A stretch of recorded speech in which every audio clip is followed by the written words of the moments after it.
We need to grow in virtues to overcome weaknesses, but we first need to know ourselves. And the Holy Father's encyclical Fides et Ratio, faith and reason, knowledge, that he talked about how at the Delphi, at the temple at Delphi, there was a saying, know thyself. So we're called to know ourselves. Most of us don't know ourselves. When I began this work in this field, I barely knew myself. I barely knew Rick Fitzgibbons. Who are you? Oh, that's who I am. I didn't know I had this dark side or that dark side. You know, these things become revealed to you. My wife says to me, oh, Rick, this or that. I don't have, oh, she's right.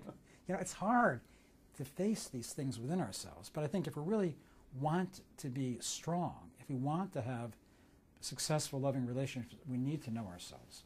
So perhaps, Anthony, I mean, in the traditional Catholic view, how did you get to know your weaknesses? You did an examination of conscience. At the end of the day, you paused, or maybe in the middle of the day, and you paused and you thought, well, how have I done today in terms of loving, in terms of serving, in terms of giving? And you looked at yourself. And a lot of times when people would do that, whoops, a light would go off. Okay, here's a weakness. And thank you, Lord, for showing me this. Now this is something I need to work on, something I need to address.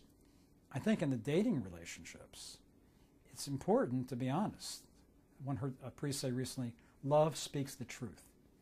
So I think when a person is dating, if they see something in someone they're dating, my recommendation is don't hold back. Be gentle, the hamburger approach. Compliments, the meat of the matter, compliments, you know. Raise some issue, you know. You seem to be controlling. But you seem a little angry, you know. These are weaknesses, selfish. These are weaknesses that need to be addressed. Some people are afraid to address them. They're afraid, oh, if I address this issue, this relationship might not work. But if you really trust God, which is the key to a happy marriage, you have to trust God with everything. You really trust Him with a relationship, He'll guide you. He'll lead you so you can speak the truth.